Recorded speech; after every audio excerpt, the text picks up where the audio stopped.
Andrews here, and today I'm back talking about Asko Argillander and the Blue Flame. They recently reached out to me and asked me if I want to check out their new song, and I said, damn right, motorcycle song.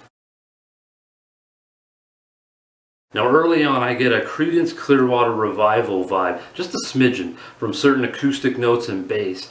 But what I like the most is this abrupt switch to this blast of rock and roll. Everything accelerates just like a motorcycle. I'm not sure if that was intended, but the musical analogy towards the title I felt really worked, and at times the energy felt like rubber meeting the road on a heavy metal stallion. I really liked what they did here with this amount of energy. It really added a new nuance, I felt, for Asko Argillander and the Blue Flame.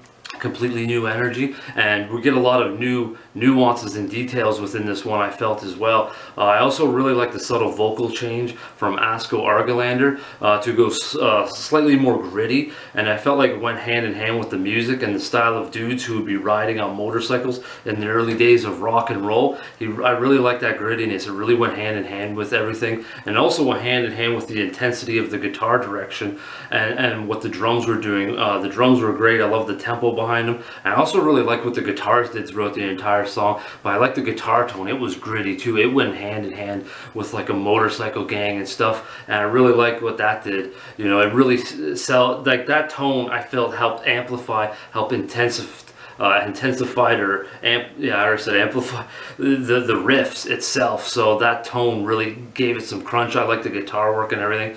So far we're getting everything is really like a new elevated nuance from Asko Argillander and the Blue Flame. The lyrics were perfectly hooky, something to rock out to. But another nuance, or another thing that I really thought, not really a nuance because it stood out, but was the keyboard brass that they did in the backdrop. This was really good. I felt like this was something brand new from them, and it really accentuated the energy, the vibrancy, and really affected and fit the tandem well with the other pieces of the music. It went really well with certain guitar notes and bass notes, and it really elevated each other in certain spots, creating another hook on top of, you know, the music in general and Asko Argillander's vocals. So we have like multiple layers of hooks and different things you can listen to throughout the song that I felt were really good. So you really get to hear in Motorcycle Song the evolution of Asko Argillander and the Blue Flame, and I thought that was kind of really key in this song, is the evolution. Everything is coming more and more together. We're getting more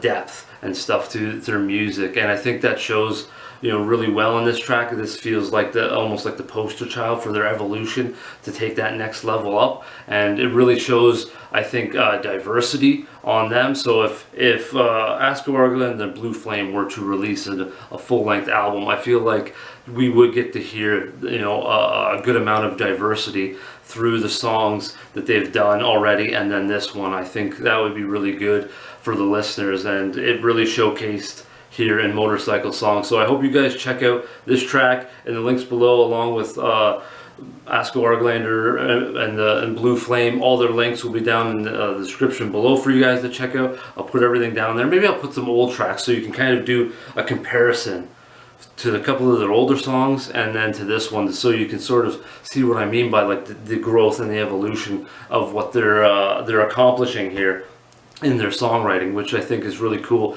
when you get to hear a band sort of evolve. So I hope you guys check out Asko Argillander and the Blue Flame, Motorcycle Song, and until next time, folks, how about some heavy listening?